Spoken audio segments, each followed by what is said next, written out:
From the gold path you come pan, bare feet in dime dust, crowns of fennel. You wake the hills with a crooked laugh, and the sheep lift their heads at your name. Demeter, hear us by the cut wheat. Keep the roots full, keep the jars deep. Hermes run swift past the stone gate, bring the lost back by moonlight. Pan on the hill, pan on the hill, wild blood king of the stone.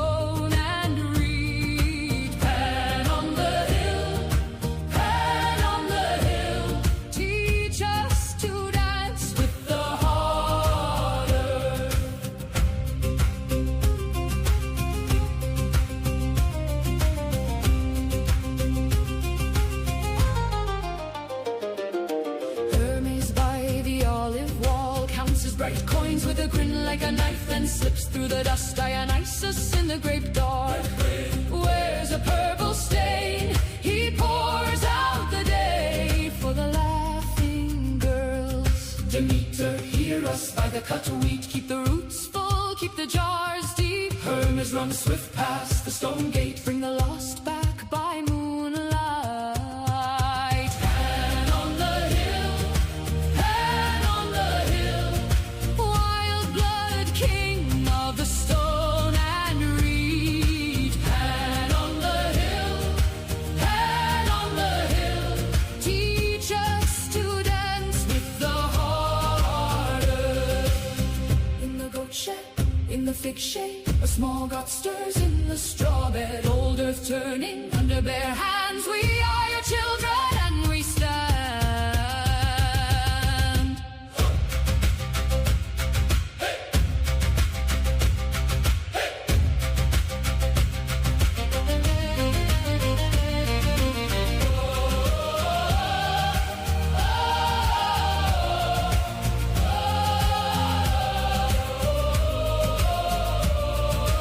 Pan on the hill, pan on the hill, wild blood king of the stone and reed. Pan on the hill, teach us to dance with the heart. Pan on the hill, bring the joy back to the field.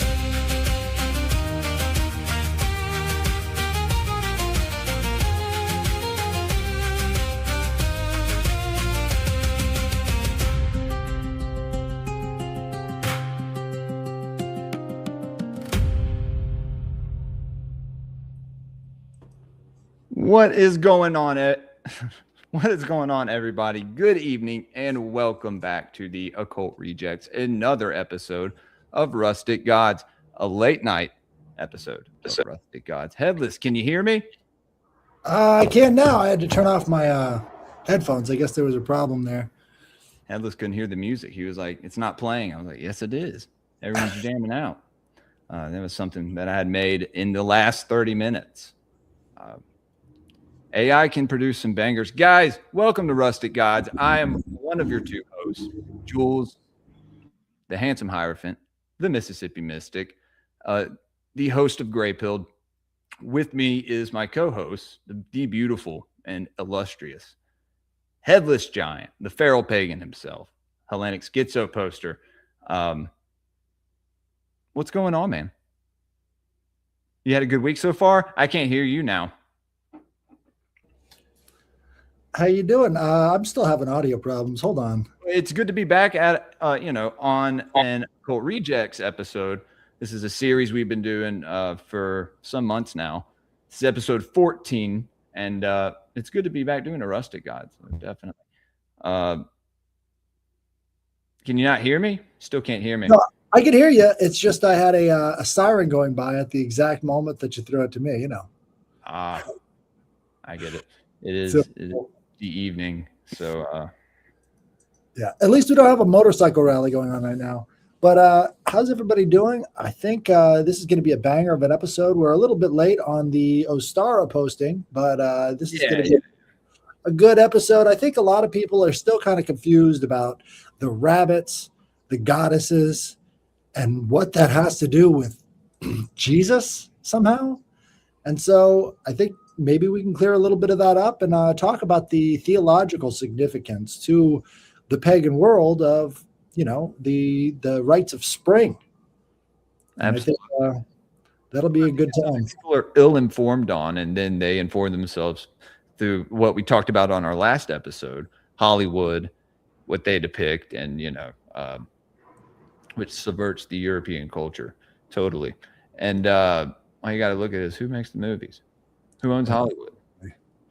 Exactly. And here's the thing about it. I think by pushing all of this stuff that was practiced for thousands and thousands of years back into the subconscious mind of Europeans, it becomes really easy to guide them around by the nose because their biology, their minds, their subconscious minds recognize these symbols. Right. But conscious mind is a little bit less aware of them, and they're given a bunch of gaslighting stories that sort of make up for the lack of connectedness that they should be feeling during these times. So first off, I want to get to a little video here that was both of our minds. This is the the Thor demon, dude, and apparently this is what paganism will do to you. Apparently, Jesus' name. In Jesus' name, amen. Thank you, Jesus. Get up, Thor. Thank you, Jesus. Go down. Thank you, Jesus. Stay in the chair, Thor. Jesus. Stay in the chair, Thor. he did that. subtitles because I wouldn't know what the hell. And as I'm touching It's like you, he did burning, that, because Thor. I stand in God's covenant agreement. Look at me, Thor. Look at me, Thor. Legal right. Yes or no? Simple. Legal right. Yes or no? Legal right. Boy, those white. Yes or no? No! He repented. Is that Adam He Green? repented. You have to go. You have to. You haven't got a legal right. Christ's blood has broken that. His forgiveness has broken that. His repentance has broken that. His coming to church has broken that. His faithfulness to serve God has broken that. Say two. Two. Thank you, Jesus. Say two.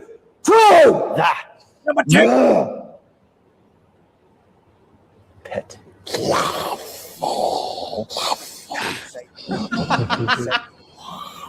Lord God, by your anointing that's in this place, Jesus Christ is Lord. His kingdom rules. Why does this keep happening? Say pit. He's on drugs. Say I thank you because we stand in God's providence. We stand in his kingdom. And Jar's getting free because he's not giving up. He's pursuing the Lord Jesus Christ. Faith. That's right. He's got faith. You have to go. You have to go. Say pit. Say pit, Thor. Say it. Pit! Come out of it. Go. Come out. Come out of him. Look at that. No pea soup for you. Come out. Come out. It's very Go. patient. Come out of him. Wait, it doesn't show the vomit? No. Why not? Well, that would be I don't know. He was kind enough and pleasant enough to keep it in until after he got the vomit bag. But Dude, look. why does this keep happening to the Christians?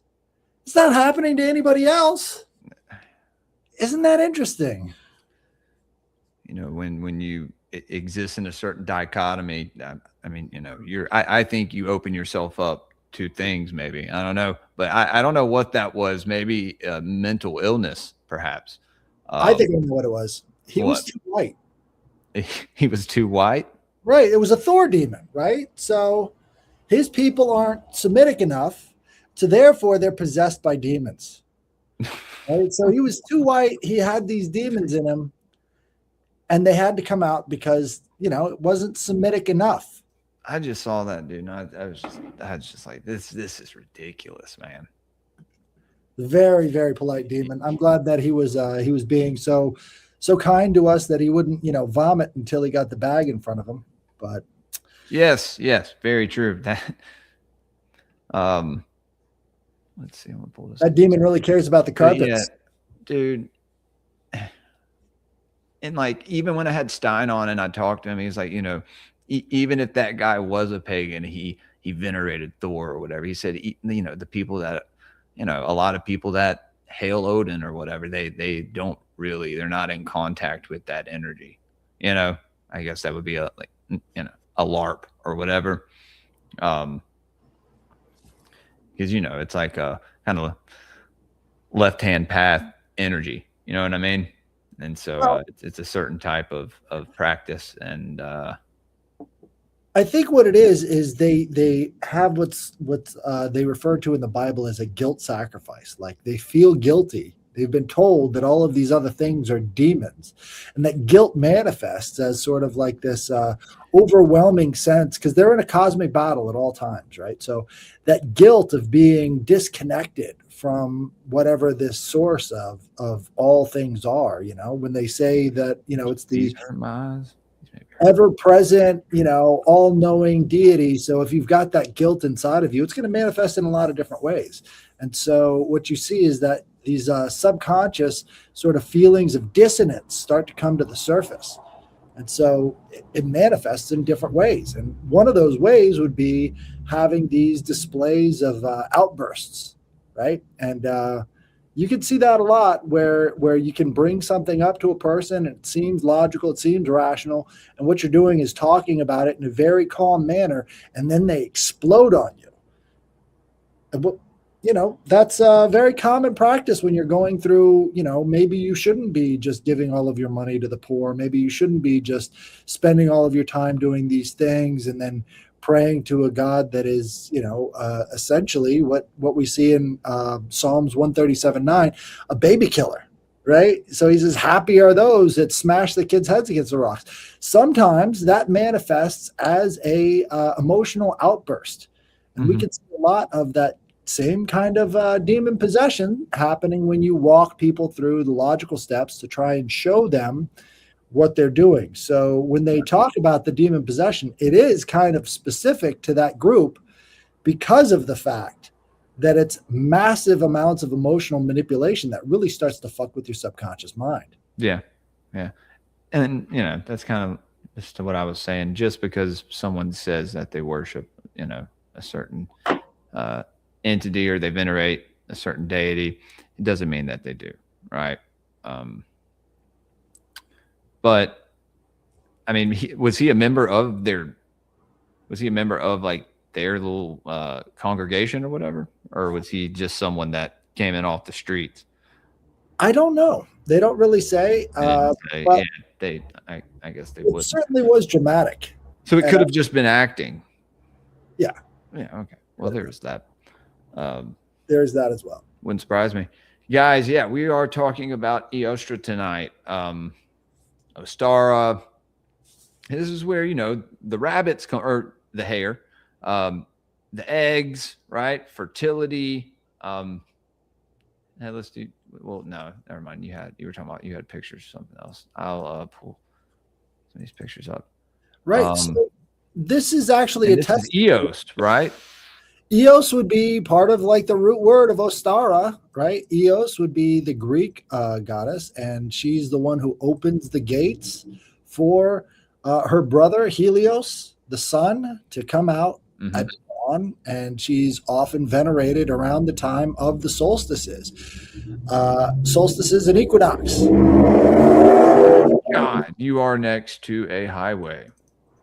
Well, a lot of people feel like they could just speed and do whatever the hell they want to on these roads once they get. So you just live on a back road or something? Well, yeah, it's not that far from the road, but I can never get that mute button in time. Oh, dude, it's all good. That one was just loud. I was like, oh wow, he's hauling ass. Right. So the primary pagan goddesses associated with the name and timing of Easter is Ostara, Ostra, Anglo-Saxon goddess of the spring and dawn. So it goes back to that Eos root, right? Her existence is attested to by an 8th century monk, right? So the monks were recording this. His name was Bede, who wrote that the month of April, formerly called Usramonop, in her honor, and that the Christian Paschal season adopted her name. So half of Europe calls Easter Paschal or Passover, and the other half, the more Western half, calls it Easter, right? Mm-hmm. So we kind of got the Easter part of it, and they got the Paschal part of it, but that was kind of in an effort to convert, right? So by keeping the names of these festivals and these sacred rites, what they were planning on doing is to have a much more cohesive way of converting these crazy heathens who are all possessed like that guy, except they're not when they're alone, right? So scholars also theorize that a related continental Germanic goddess named Ostara, based on linguistic cognates in Old High German and votive inscriptions on lots of other places. While popular culture often links Easter to the Mesopotamian goddess Ishtar, that's not the case. Yeah, right? Here I'll pull that depiction up. Yeah, and it's definitely not the case. Yeah, it definitely derives from the Germanic roots as opposed to the more Middle Eastern roots. But here's the thing: there's a lot of crossover because of the actual spiritual energies of this time period, right? So as the wheel of the year is turning, there is a definite change in what I call affect, right? Affect is not just about a group of people having a certain energy to them. Like I'm sure we've all been in the case where you can walk into a room and actually feel the tension between the people in that room. Oh, yeah. That same idea applies to the wheel of the year. Different times of the year have certain energetic feelings to them. Another example of this would be February 2nd or Imbolc. There is a definite feeling and a change in the air that you can actually palpably feel. I think sometimes even more so than Easter, but the changing of the seasons isn't just about the temperature. There's a change in spiritual energies that's taking place during these time periods. Absolutely. That I think a lot of people miss because they're too focused on other parts, other factors. Focused on egg hunts. Right. But like festivities were always a part of it, right? As they are in every festival. You know, the egg painting, I think that was very important. I saw a lot of posts this year with people painting runes on eggs. That's pretty cool. That was one way to do it, or to paint some kind of maybe a certain depiction of one of, these goddesses, these fertility goddesses. But this is the Ishtar. And now you said, it's definitely, I think a different archetype altogether. And maybe the contrasting dark to light, right? Maybe some dualism there. I don't know, but you see obviously the owls. Now, this image is this old, or was this like an ancient Assyrian? I think it's very carving. Even like this Assyrian depiction goes way back before that, right? So right. Ishtar and these rites of spring go way back into the Sumerian time periods, but the idea is that these are sort of the bringers of this energy. They're the harbingers of the coming year. And in this case, like, you could be talking about the dark to light aspects of the body itself, right? So the lower part of the body is now sort of animalistic, and the upper part of the body is now humanistic, right? So you've got these two different and seemingly contrasting energies with this sort of idea. So owls being associated with the dark, and then as you go further up the body, you've got the wings and the feet now becoming far more human-like. So the aspects themselves sort of reflect the energy that's going on. You've also got Demeter, right? So the Demeter idea of, she is bringing these spring blooms, having her daughter kidnapped and then returned to her every 6 months. This was also reflected at the Oracle at Delphi. The Apollo would leave for the winter, so the changing of the seasons, the changing of the affect in the world around you would cause these gods to go different places. They weren't this sort of ever-present idea. They had different places to be and different things to do. So in the case of Apollo, he would retreat to Hyperborea for 6 months out of the year and be replaced by Athena and Poseidon during those months, right? So Really? it wasn't always Apollo delivering the messages through the Oracle at Delphi.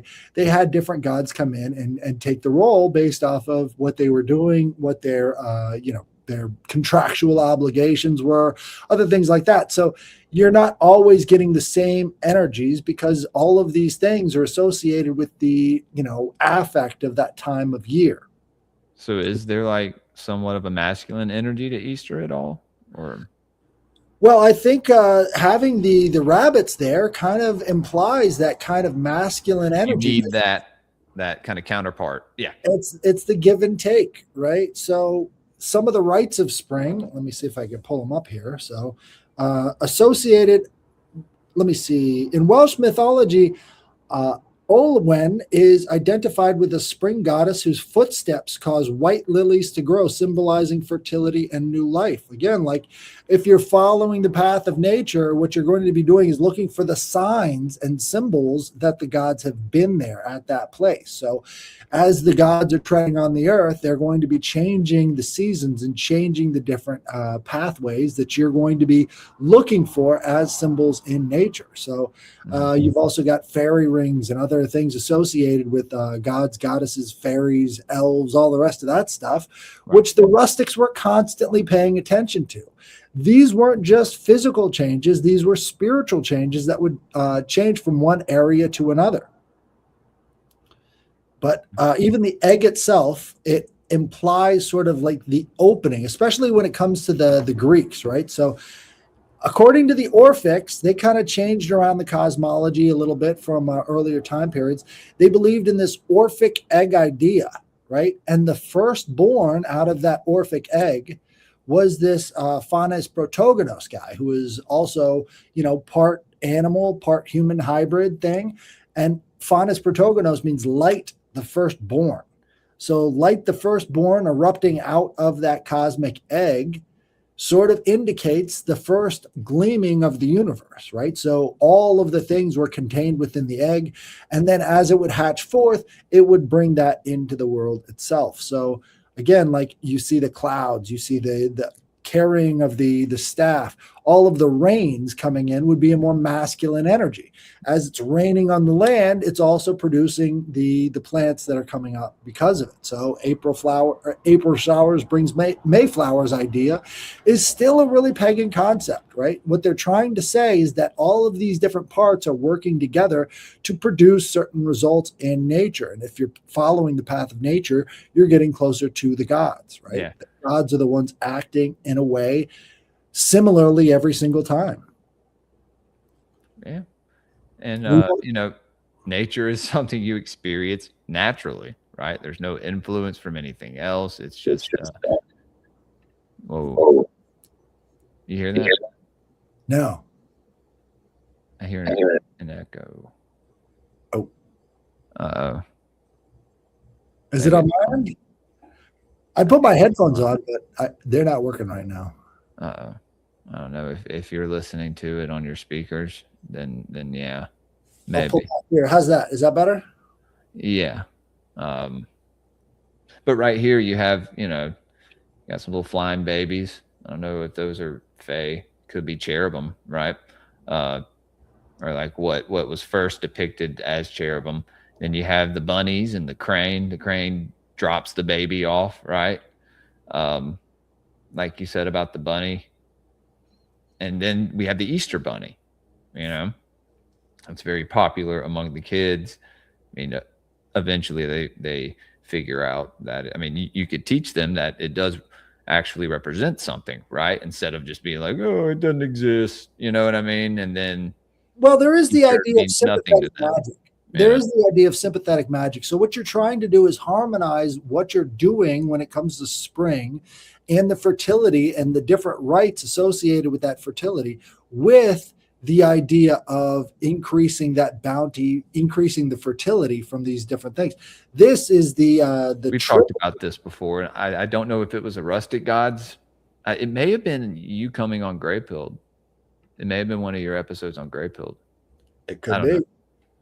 But the three hairs motif, I think, really represents sort of this continuity of life that's sort of constantly in a mix or a balance of fertility. You know, it's constantly the birth, death, rebirth cycle that rabbits really do represent. So having rabbits included in the spring rites is a way of having a continuity or a synchronicity with the energies that are happening at that time period themselves. There's also the idea of new life being represented by naivety, right? The Fool card, right? This idea of brand new energy entering into the planet after, you know, long months of winter and dormancy. Now it's being able to return back into the world of the living, right? And if you've ever had rabbits, you kind of realize that they're a lot closer to the spirit world than anybody gives them credit for. They're half in, half out all the time, right? It's not just that they're symbols of life. They're also really, really close to the underworld and other life. So, you know, this triple hair thing can be a lot more symbolic than people give it credit for. It's very, very pretty reminiscent of the Billy Valve. I just posted. I have it as a emoji in my Rumble chat. Here, let me pull it up. It's Odin and his two brothers, right? So you see that motif a lot, that kind of pattern.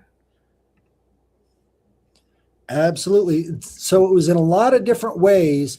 You've got the Trinity, right? You've got the fertility, and then there's that death aspect as well. So you've got spirit in there, you've got life, death, and rebirth that all sort of fits into this triple hairs motif. This is why I think it was a powerful symbol that kind of gets forgotten over the years. You know, it's like there's when you look at the ears, you can't tell where one is beginning and where one is ending. And in a lot of ways, unfocusing yourself on just yourself will provide that same type of not knowing where you begin and where the outside world ends. You know, this kind of blurring of the lines that allows one into a more Gnostic state where they can, you know, finally perceive things on a much different level. I'm sorry, this is not ending. It's fine, dude. It's fine. And it's funny, you know, rabbits, one of the ways that people would catch rabbits over the years was that they always break left, right? So as you're chasing a rabbit, if you go off to the left from a rabbit as he's running forward, you know they're always going to break in that direction, and you can actually pick it up by the ears themselves. So there is this idea of predictability with the rabbit that is sort of a spiritual. Did not break right? It's either right or left. I forget. I'd have to go run after a rabbit to find out.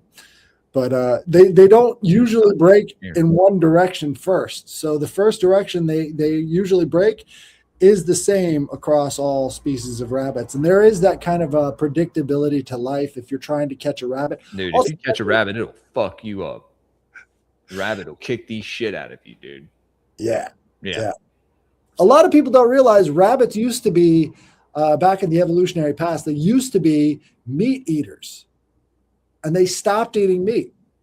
And so this is why they have to consume their own poop, is because they don't have enough intestines to fully digest plant matter the first time through. I know it's disgusting, but no, I mean it makes sense. That's why I think it's the ultimate symbol of change, you know, because it sort of evolved past the idea of eating meat and animals. I mean, even though they do at times, I mean, there's nothing that's really a strict vegetarian. It's just what do they eat mostly. But the idea there is that, they were able to actually, move off of the path they were on, fully change from one decision tree network to another over the time that they've been around on the planet. So, Ēostre or Ēostre is I think it's Ēostre moneth is her actually. So is a Germanic Anglo-Saxon goddess of the dawn spring, because then you have that Eos, right? Ēostre. Dawn, spring, and fertility, representing the renewal of life after winter, primarily known through an 8th century mention by the. Okay, I don't care about all that.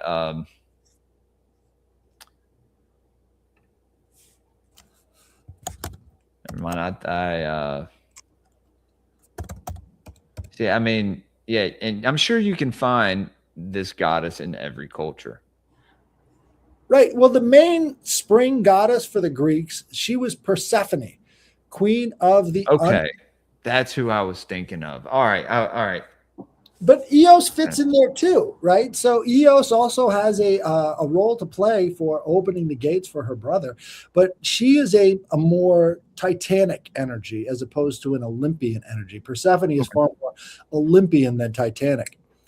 But the Titanides would be sort of like a lot closer to the functions of nature itself, whereas Persephone, they're like the growth, development, and change that can happen within a person as well as, sort of within the political world, the doxa, right? So you've got the Titans, which are more like permanent fixtures of the literal reality, as opposed to the Olympians, which represent more of like the internal changes that can come about over time in different ways. So let me see. Am I pulled up here? No, I'm not. All right. Are you? Well, let's go over Persephone. So Persephone was the goddess queen of the underworld, the wife of Hades, right? Unwilling wife of Hades, let me add.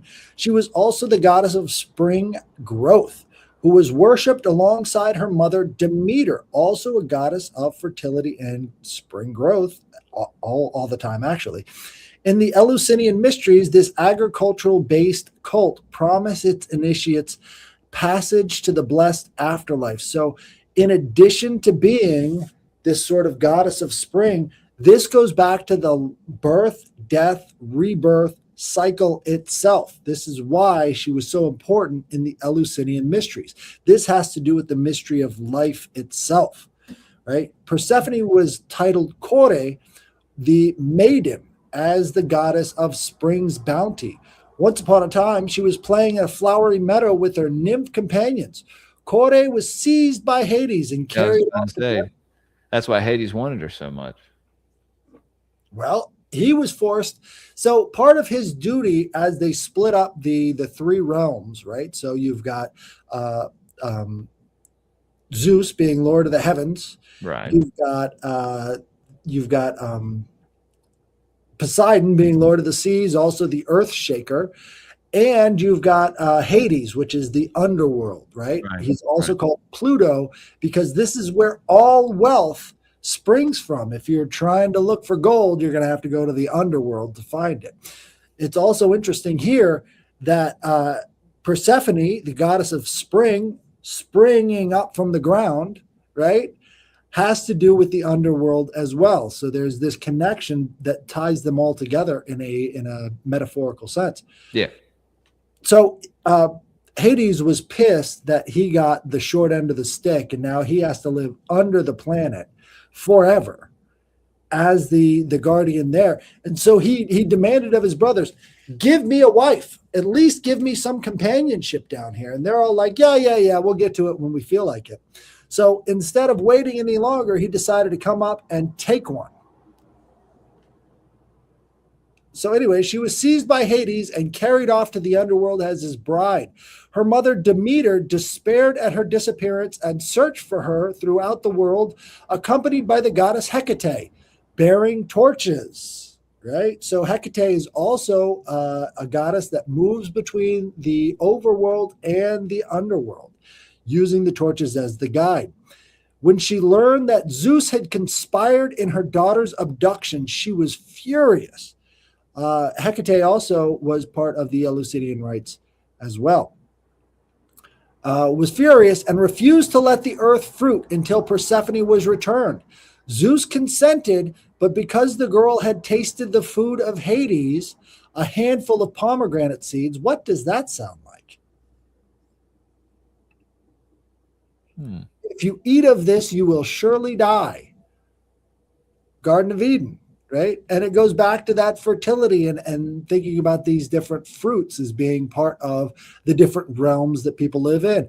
You also get the same kind of motif when it comes to the elves and the nymphs and all of the rest of this stuff. When you're in the elfin world or the dwarven world, if you eat the food there, you're stuck there forever. This is a common motif when you're talking about changing planes of existence. She was forced to forever spend part of the year with her husband in the underworld.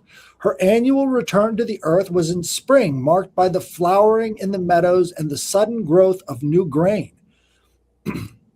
Her return to the underworld in winter, conversely, saw the dying down of plants and halting of growths. In other myths, Persephone appears exclusively as the queen of the underworld, receiving the likes of Heracles and Orpheus at her court. Persephone was usually depicted as a young goddess holding sheaths of grain and a flaming torch. Back to the flaming torch idea. She probably took one from Hecate, right? Mm-hmm. She was shown in the company of her mother Demeter and the hero Triptolemus, the teacher of agriculture. Also, Triptolemus, yeah. That's right. So this goes back to the Eleusinian rites again. Triptolemus was a demigod of the Eleusinian mysteries who presided over the sowing of grain seed and the milling of wheat. Now, why would he be so important in the Eleusinian mysteries? I have no idea. What did they recently find in this kykeon? The drink that they would pour. Ergot. Ergot grows on the grain. Look at his picture here. He's getting poured that LSD or LSA substitute right there in his bowl. Right? So this is why he's he a god of shepherds? No, sheaths of wheat, milling wheat. Wheat, okay. Right. Ergot root grows on the corn that they would then use in these drinks at the Eleusinian mysteries, right? So This is why he would be important there. This was Persephone's lover? No, this was he was a demigod of the Eleusinian mysteries. He was seen escorting her. Okay. Right. And Triptolemus, the hero, was the teacher of agriculture. And at other times she is seen enthroned beside Hades. So the spirit of these tutelary spirits, right? Triptolemus would be one of these tutelary spirits teaching men how to farm, how to do agriculture, right? So all of this has to do with rebirth, fertility, agriculture. Hold on. So Triptolemus, he taught agriculture? Yes. This is Dumuzi. This is Dumuzi from the Sumerian myth. The equivalent. Seems like it. Now, is Dumuzi associated with Ishtar? Yes. Pretty cool. Yeah, he's a dying and rising, kind of god. Son of Enki, youngest son of Enki.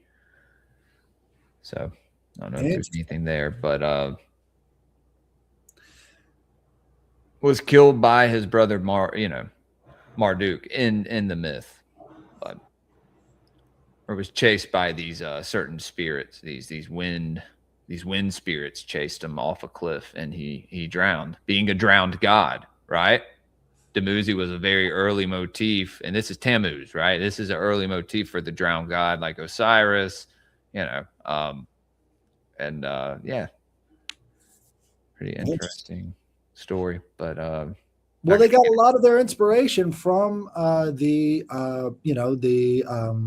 the Eastern rites. This is why they were constantly looking over to the East as the source of wisdom, because they were pulling a lot of this stuff from these ancient cultures in Sumeria at the time that they were around. I believe there's a bigger difference between us and the ancient Greeks as opposed to the ancient Greeks and the ancient Sumerians. So they were really drawing back way back in history as they were trying to, interpret and use a lot of the existing religion over there in the East with what they were doing in Greece. So you find a lot of crossovers, especially in this sort of stuff. But anyways, so after Persephone was returned from the underworld, Demeter in her munificence instructed Triptolemus in the ways of agriculture and provided him with a winged serpent-drawn chariot. That seems really significant. Winged serpent-drawn chariot. You can see that here. I want one of those, dude. Hell yeah.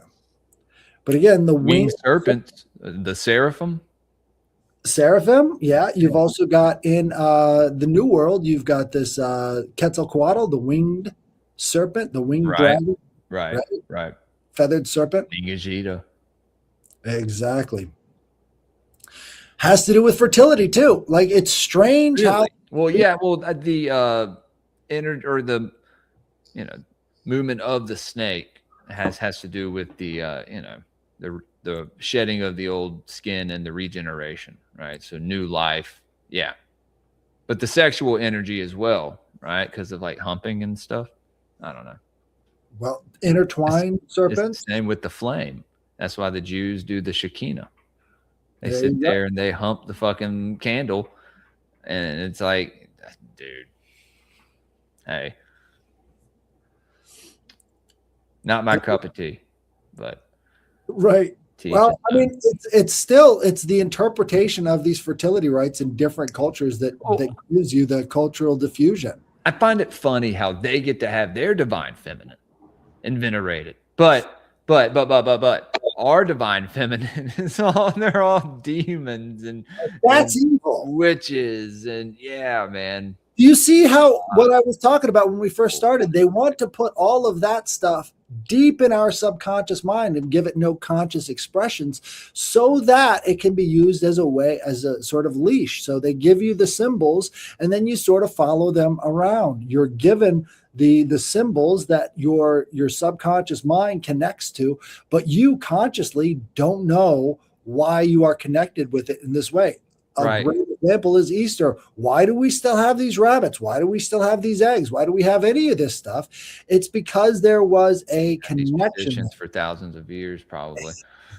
Exactly. So you can kind of give them the symbols and not explain any of it. It becomes up to you to really delve deep into that subconscious underworld mind of yours to figure out how you're connecting with these things and actually make sense of it. Because if you don't, it's real easy to sort of guide you around by the nose by this stuff. Hey, Lucy, you have to join the Patreon because I'm gonna make the I'm gonna print a bunch of the I don't know. I'm not gonna spoil what I'm gonna do.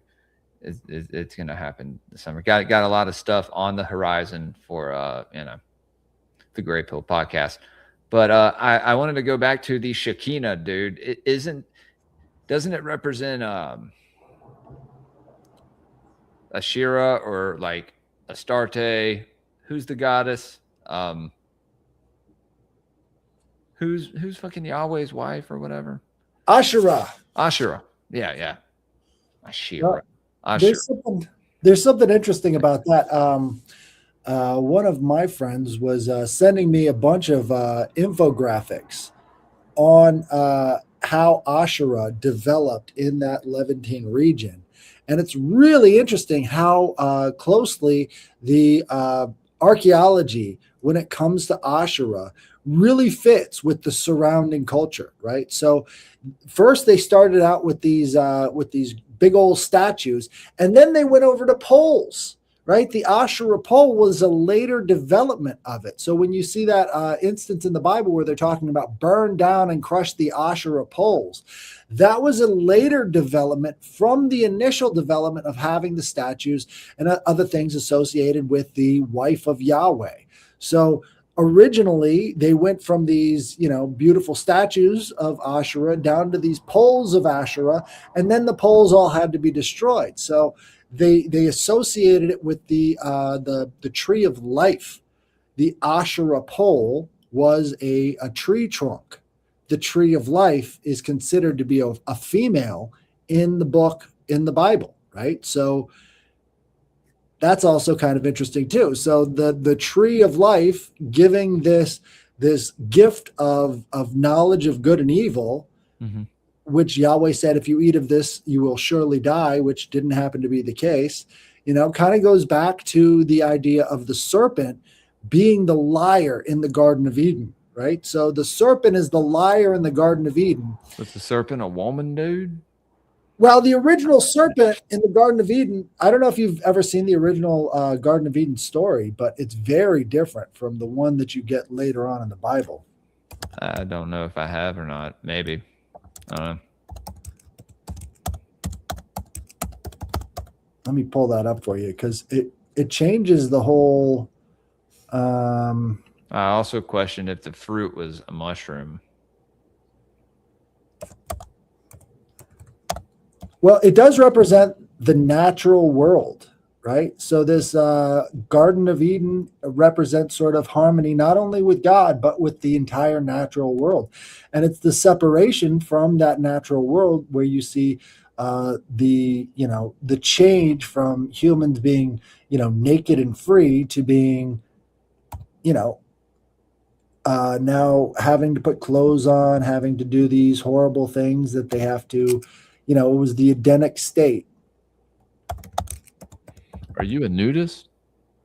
No, I mean, it's just nudity is often. Fucking with you, man. I should be. I mean, you could be. I'd be okay with it, dude. It is what it is. Well, I don't know. Adapa and the life, right? So the Adapa myth with Adapa and the god Ea, and the Ugaritic. That's what I'm looking for. El, a garden on Mount Ararat. A deity named Heron, associated with the serpent, is cast down and turns the tree of life into a tree of death. So let me. Oh shit! You said it had something to do with Ea? Well, let me pull it up. Let me see. Inky? No, but what I was saying, I mean, you could be in a nudist colony. You might not want to. It may want to be like an all-adult nudist colony. That'd be weird, wouldn't it? Wouldn't that be weird? What? Kids in a nudist colony? Oh yeah, that would be. That'd be super weird. All right, so this is from fucking Facebook. I don't want to be on that. I don't know how that would work if you had a family, but I mean, whatever. It's nothing that I think is in Mississippi. You do have swinger, rich neighborhoods that have swinger communities. Yeah, I think what a lot of people don't really understand about the nudity in ancient Greece and all of these sculptures and stuff is the nudity was representative of new life. It was not, always associated with. But it wasn't perverted in a sense. Right. So the represented beauty. Right. So you would emerge new from like being reborn. So the idea of it's a different way of looking at the world. It's a symbolic way of saying you've been reborn, and rebirth fundamentals are all over the Greek mysteries, right? So based on a reconstruction of Ugaritic text by scholars Marjo Korpel and Johannes de Moor published Adam and Eve and the Devil, A New Beginning in 2014. The myth parallels the Eden narrative in Genesis 2 and 3. El in the Garden of Eden, the creator El with his wife Asherah resided in the divine garden or vineyard or a mountain identified by the researchers as Mount Ararat or the White Mountain. Rebellious Horon. The deity Horon or Hauron, a snake god and potential rival to El, rebelled against El's authority and was cast down from the mountain to the Syrian desert. Get the fuck out of here. Yeah. You know who Horon is, right? No, who's that? Horus. Horus. Interesting. Dude, so again, this is cultural diffusion. Horus So, was fighting Set. Think about it now. right? If Yahweh was the son of El, and Set, Set have kids. Well, I'm not sure. Seth, everyone, but Set. So, anyways, the snake god and potential rival to El rebelled against his authority and was cast down from the mountain to the Syrian desert. In revenge, Horon posed as a giant serpent, poisoning the tree of life in the garden, transforming it into a tree of death. Adamu, a divine being often associated with Adam, was sent to manage the garden but was bitten by the serpent Horon, resulting in the loss of immortality of humans, although the sun goddess Shenesh offered a compromise of procreation to continue human life. So these Ugaritic texts are older than the biblical narrative and probably not as old as the Egyptian narrative, which is funny. But this idea of the loss of immortality going back to Osiris as well, right? So once he's sort of died, he comes back to life in a different way through Horus. So kind of that undying God and the God of mankind. Mm-hmm. So the specific narratives are not explicitly attested in extant Ugaritic text, and that Copel and Moore's reconstruction is based off of speculative and tenuous, sometimes dubious interpretations of the fragments. Again, these are fragments, but some of those fragments are really interesting. So a lot of the stuff about Adamu and Horon are in the fragments, and then they added the stuff with El and the rebellion of Horon as a later date, but there is sort of that connection there. Okay. And they took the Ugaritic Baal cycle and just lifted whole chapters of it and put it in the book of Psalms and the book of Proverbs too. So there's a lot that they took from the Ugaritic, and we haven't really found that out until the Baal cycle is on the Esoteric Book Review on the Gods of the Morningwood list on the wheel. So maybe we'll land on it. I know Subby really wants to read it. But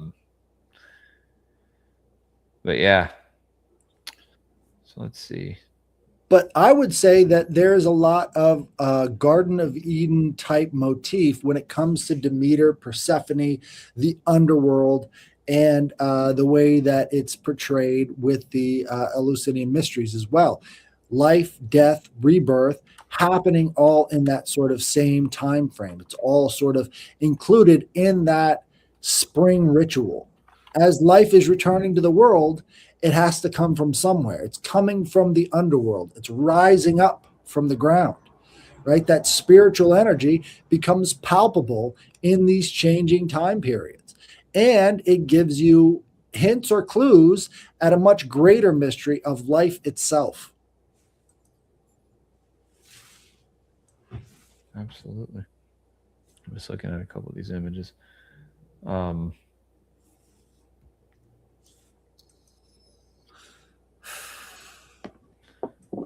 yeah. Easter eggs. Easter eggs abound. But, that's kind of the point of Easter eggs, right? They talk about Easter eggs in all these movies and all these other things. Easter eggs become a clue, right?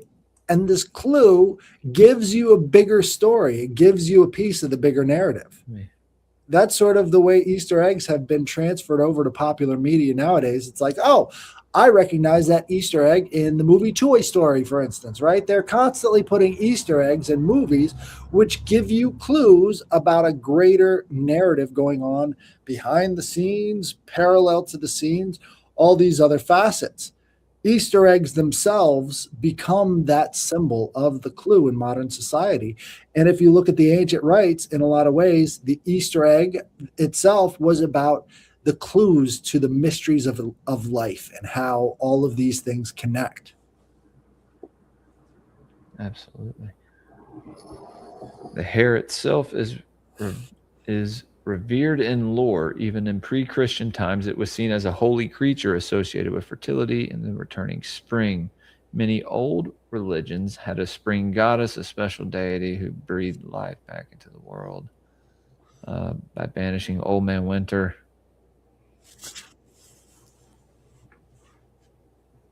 The Scandinavians called her Ostra, Ēostre, Anglo-Saxons, and the Germans called her Ēostre.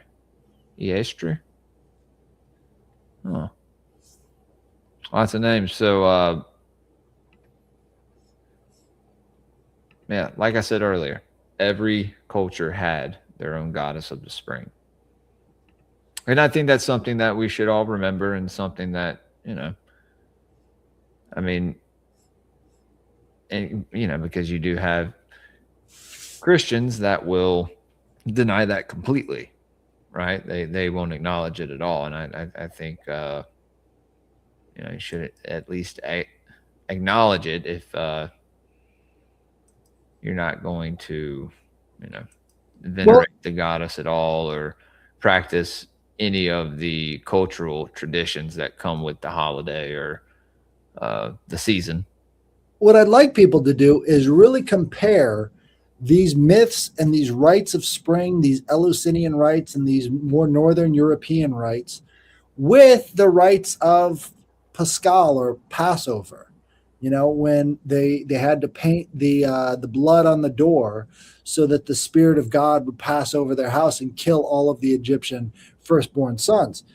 That doesn't sound at all like it's coming from a place of spring and rebirth. It is the exact opposite. Yeah.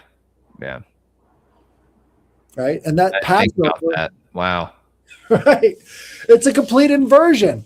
And what a lot of people don't realize is that when you invert a culture's symbols, they turn Easter, specifically Easter, into a time of mourning for Jesus Christ, right? So they've changed all of the bright colors into drab black, mourning colors, right? When in the original context, it was a time for bright, shining spring and hope. Right. So you have to sort of now go through these inversions of that spring ritual, which is. But then they say, he is reborn, or he is resurrected, right? Or he is risen. Right. On that Easter Sunday. And this is why some of that. They say that could be a symbol for hope. What do you think about that? If you look at the ones that call it Paschal, they're the ones who are more mourning the death. If you look at the ones calling it Easter in the European tradition, they're the ones celebrating the life. So, lucky us, we come from more of that Germanic tradition that sort of celebrates the life as opposed to celebrating the death. But if you look over at Spain and how they how the women were dressing, dude, how I was just about to say that they had their veils on, and I just there's no, I don't know. You're right. There is no really, I don't think, any beauty in that, right? It's right. Well, again, this is cultural diffusion. If we're going with these symbols coming from a culture that's not native to us, we're going to find that a lot of our cultural institutions around these different events are going to be complete inversions of what they were originally practiced. And that's not healthy for a society, I don't think. Yeah, no, I wouldn't say so. But how easy is it to reinvert it? That's what I love about it. That's what I've been talking about on Grey Pilled. We need to take back our symbols. Absolutely. Can't let the people determine this stuff for us. We've got all the Easter eggs. All we need to do is follow them. Use those in our own spiritual practices. What, like real eggs? Well, no, I mean like the Easter eggs in the concept of like movies and stuff, right? So, in the concept of movies, we're given Easter eggs, which give us a greater narrative outside of the narrative being presented. Well, all of these symbols that we have from Easter and these previous cultures, all of the ones that we came from, those are our Easter eggs to try and get back a little bit of that cultural hegemony instead of, cultural servitude. Yeah. All right. Well, it is getting late. So this was a good episode. I actually learned a couple things that I did not know before. So, what you got this week, dude? Well, I've got the remote viewing show coming up on Thursday, so check So that you out. don't do the mailbag on Thursdays anymore? No, I've kind of shifted over into more because like the mailbag wasn't working. I guess it's the Gmail or something. But if you guys want to join us, we do live remote viewings, which is not something you get in a lot of other places. Nobody's doing that on YouTube, I don't think. So check us out on Thursdays at around 7:30, 8:30, around that time frame, and we will do live remote viewing. You can use this in your own life to actually start to connect a little bit more. I think a lot of people have the idea that remote viewing is something that is, government trained into you. But I think as opposed to that perspective, this is all about getting in touch with your own capacity, your own potential. So if you're using this, you're actually becoming more of who you are instead of something that somebody else wants to make you. You're tapping into your untapped resources. Yeah. If you think about it, we've all got these untapped resources, and all we can do is try and figure out how to use them to the best ability that we have right now. So tap into your untapped resources. You'll become more of who you are. Yeah. And like I tell a lot of people, you're on your own path. You have your own discernment, right? Don't let someone else dictate, your spiritual experience. Right. Well, I don't know if we can play it, but there's a great song. It's called Heretic Heart. It's from back in the 90s. If you guys want, I don't know, it's probably going to get us a copyright strike. It will. I I think we should do it. Look it up for yourselves. Heretic Heart on you YouTube. can do a show on Rumble sometime, and you're free to play whatever songs you want to. Isn't that funny? We need to choose a movie for you to watch on the Patreon with me. Nick is doing Mother with me. I think we may do that this week. Guys, I'll keep y'all updated on the Patreon. We're gonna do an occult breakdown of Mother, the movie with J-Law and Jennifer Lawrence and Javier Bardem, and it's it's a pretty fucked up movie, but have a fun time breaking it down. And then got a couple other ones we're doing, the TBA. So Patreon, I said people, but yeah, Clash of the Titans. We can do Clash of the Titans. I love that movie. Great. We'll get a date picked out. 1981 version. 1981. Fuck yeah, dude. I was talking last night to Bennett, and I was talking about how I watched the Nibelungs movie. You have the Volsungs, then you have the Nibelungs in that saga, and it talks about it was about Sigurd slaying Fafnir, and then him and Brynhild and all that. But in this portrayal, there was like no mention of the gods. There was no really I don't know. You didn't really know. I mean, it was like a 1928 film, 27, so it was silent, but I don't know. It was great though, as far as the imagery and just it's beautiful. You know what I mean? I think it was. But it's crazy. I didn't even know that was like even a fucking movie. I was like, dude, it kind of helps you understand what's happening in the Volsunga saga as far as the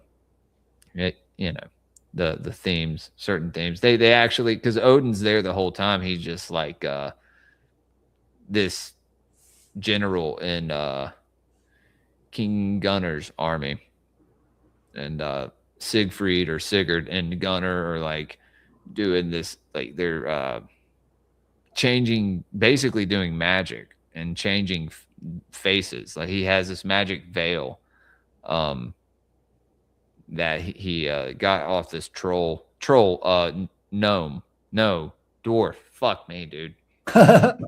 And he can basically like be invisible, or he can take the form of anybody else who's around. So it's a pretty cool movie, man. That may be a movie we have to add to the list, guys. It's a 5-hour-long silent film. We may fucking do it sometime. Who cares?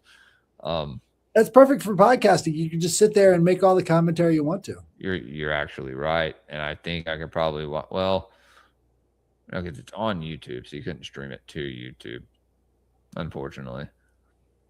We got to do more, Rumble exclusives. If you guys don't follow me on Rumble, go follow me on Rumble because I love Brooks. What's up, man? It's good to see you. No, this episode was long overdue. We should have done it a couple weeks ago. I've been busy. Everyone knows that who watches my show.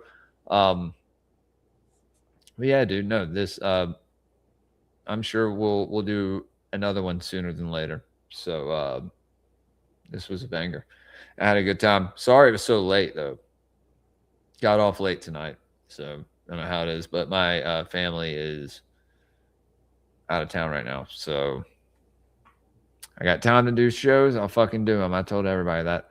Hand of Sabazius Part 2. Don't know when, but it's going to be on Patreon. I'll let you guys know about that too. We may stream the first 30 minutes live and then cut it like how we do sometimes with the Morningwood, the Gods of the Morningwood. This week on Gods of the Morningwood, we're Part 5 of Pistis Sophia, and then Poetic Edda. So we'll be finishing the Grimness Maul and then start and doing the Elvis Maul. It's going to be fun. So I don't believe I have any other shows booked.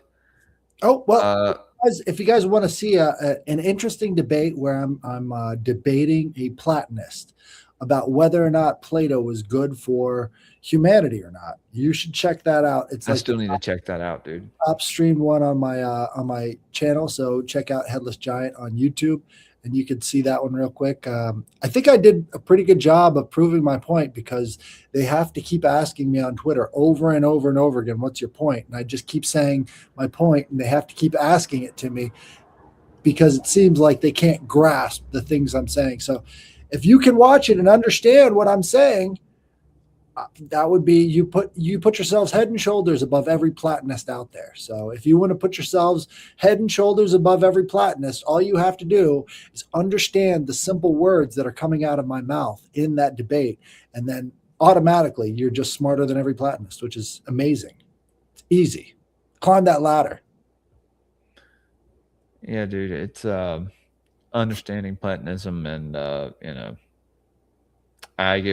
I definitely get what you're saying, but I do get what some of the other people say, how it's like, we wouldn't have this or this without it. But like I said, I don't know nearly as much about it as you or anyone else that you're probably going to debate with. So I'd be, like I said, if I can moderate any other debates, if I'm available, I'll definitely do that.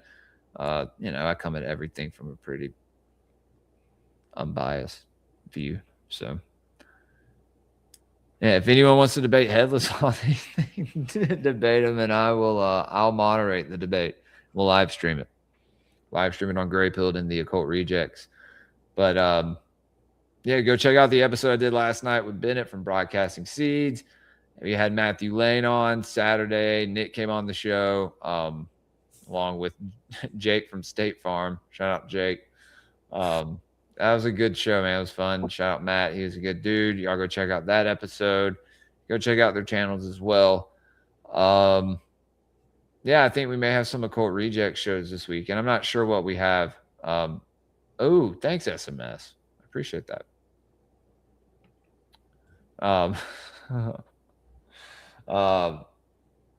Yeah, good night, Fire Pixie. Yeah, it's getting late. I still have to I ate a little bit earlier, but I really want to eat a lot more, dude. I